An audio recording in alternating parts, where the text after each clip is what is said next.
Suffers the third diagnosed concussion of his NFL career. Here's Josh Allen last night and Mike McDaniel this morning. He's a great football player, but I've been around him outside of the football field, and an even amazing human, an even more amazing human. So again, prayers are going out to him and his family, and hopefully everything's all right. You're talking about his career, right? His career is his, and that's something that I think I just really, really, really wish. I totally understand it, and it's not misplaced. I totally get how that's where people want to go to. I just wish that people would for a second hear what I'm saying, that bringing up his future is not in the best interest of him. Well, that context makes me feel bad for what I think we're about to do, but I would hope Tua is not spending today watching sports TV, because that is the discussion today, because he has reached a point where that is what everyone, I think, immediately, honestly thought the moment that hit happened. Yeah. And I want to say this on the front end.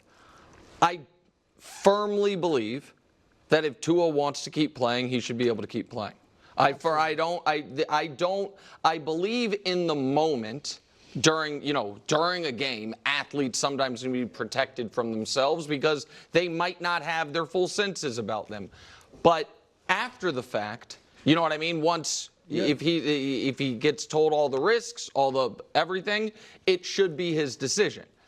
I also believe that if he were someone in my life, I would say, man, it's a cruel reality that the thing you have worked for your whole life, your body doesn't seem to be built for. Because, Brew, that was not a brutal hit. No, it wasn't. And that can happen several times. That can happen at any point. And the only thing that I could think of today was just quick, short personal story. I had a friend in high school growing up who, from the time we were little, I'm going to be an Air Force pilot. I want to be an Air Force pilot. I've maybe told the story before, I don't know. And did everything right. Like, getting into the Air Force is hard, you know what I mean? And it was dead set on it. Did everything right, and he never stopped growing. He ended up being the tallest kid in our school by a mile. And he graduated high school at over 6'6". Oh, wow. And couldn't be. Just too tall. Like, for at least back, 20 years ago, whatever, if you're over 6'5", you can't be a fighter pilot. Maybe still go to the Air Force, you know what I mean? And it was just kind of a cruel, man, life is just unfair sometimes. And I think Tua, his body is not built for professional football, and I think we have a lot of evidence of that. Again, Brew, I'm not saying the league should ban him, but if I were one of his counselors, I would say, there's no reason to think this isn't going to happen again and continue to happen, and that's where I land on this. I want to send prayers out to him first and his family, and he's a man of faith, so I know he'll appreciate prayers. But I agree with a lot of what you said. That is the first thing that went through your mind, and the hit wasn't an incredible hit. It was just contact that, again, could happen on many plays. I do get where Mike McDaniel's coming from, as a coach. Yes. For the head coach, he definitely should not be talking about retirement, things like that. But people outside of the organization, and obviously some people in the organization are probably talking about it behind closed doors, but people outside of the organization, this is definitely a conversation that they can, and there's no problem with us having it. Now, there were some tweets, one from, I know, a former player saying the NFL should step in.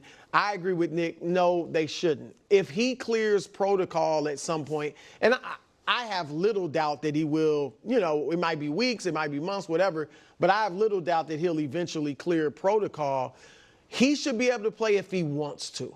It's a dangerous sport, and this, at any time in football, you are open to a serious life-altering injury. Boxing, same thing. Race car driving. There are sports that are dangerous, and that's what you do. If you choose to do that, know that you're in danger. And so this is one of those sports. But I got to say this, too. And when he was up for, like, in the offseason in the contract, I was saying if I'm the Dolphins, I would not pay him because, one, I want to see him have another healthy season. Mm-hmm. And two, I was like, I'm not quite sure how great he can be yet.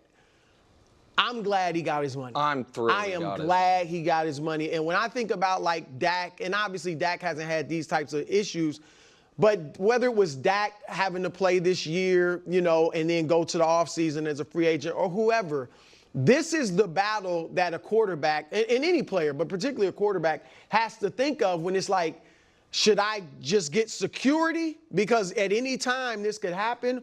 Or do I wait and maybe get more money in the future? So I am so glad he got his money. I will not tell him what to do. I hope those around him, the doctors, the team, everyone is just honest with him. Like you said, just let him know. Chances are this type of hit will happen again, or you may hit your head again on the ground. And just be honest with him and let him make his decision. My preference, now part of me wants to see him progress as a player and how good he could be, but just as a human being, my personal preference, which means nothing to him, of course, but would be that he step away, get his money, and be involved, if he chooses, be involved with the sport he loves, maybe as a coach, front office, broadcasting, whatever he might want to do. Those doors will be open to him. And, like, it's unfortunate, but he did get a shot, and maybe he'll keep playing, but he's gotten a shot. And fortunately, he's gotten paid. And so that's how I see it. I think it's challenging for anybody to have to do a real pivot on their life, especially if you're 27 years old. Yeah. That's right. Like, I'm retiring at 27. So that is awkward to even try to wrap your head around, where every other profession in the world, you're kind of going this way. The challenge, I think, is this. He considered retiring in 2022. Right. He's on the record of saying, I thought about it, but it felt like he didn't retire, obviously, and then had a plan in place. And we saw the plan. Gain weight, so he looked physically bigger. And then he said he learned how to fall. He learned some grappling techniques, and we saw that all last year. He would get pushed, and it was like, wow, that does look like a unique way to fall, like jiu-jitsu falling. And the challenge, I think, is that plan worked for 19 games. He got away from that plan. Maybe that it's too far in the rearview mirror where he's initiating contact. That's very different what we saw last night from early last year. Remember? And he lost the weight. So the plan kind of changed. But I don't know if, like, all right, so now we need another plan. No, we need chapter 2 of the plan. I don't know if there is a chapter 2. So I think this is. Listen, I just owe the audience honesty. I don't think people will be mad at me for saying this, because it's not judgmental. It's just what I was thinking. I think one of the reasons he took off and ran was because he was playing so poorly and the game was going so poorly. I felt like he was pressing. I feel like, and I think that would not have. As soon as he took off and ran, I was like, before he got hit, it was odd because he doesn't do that. Right. And it just felt to me like that game had gone so sideways. It was such a big game. And the reason I bring that up, Wilds, is I think that plan for last year put a ceiling on him as a player. Yes. Yeah. You know what I mean? I'm going to self-sack when need be. I'm going to have the fastest release in the league by a mile because I can't get hit. Yeah. You have a ceiling as a player under those circumstances. No player wants to put a ceiling on themselves. So then last year, after his best year, they make the playoffs, the best year from team and individual success, all of these things, right? He then says, well, I need to get a little trimmer because I need to be more escapable. And then we see him with the first game where he faces adversity in the season. He does what a lot of our best quarterbacks do. It's not open. I'm going to go make it. I'm going to go make something happen. And he didn't get blindsided. He didn't. So this is where it was like you said, Brew, it was a normal hit. And so this is. I know some people, because some people just don't like pro football and want to blame, like, oh, there's no safe way to play it. I don't look. Listen, professional football is obviously a collision sport and a dangerous sport, and race car driving is as well. It's dangerous for everyone. but I looked it up. There's something called syncope, which is where people just, randomly pass out a few times a year. You know what I mean? Like blackout. And there's different reasons people have it, whatever it is.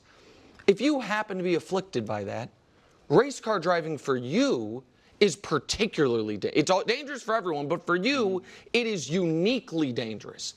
Tua seems to be afflicted by, it's not only that he is super susceptible to concussions, but his concussions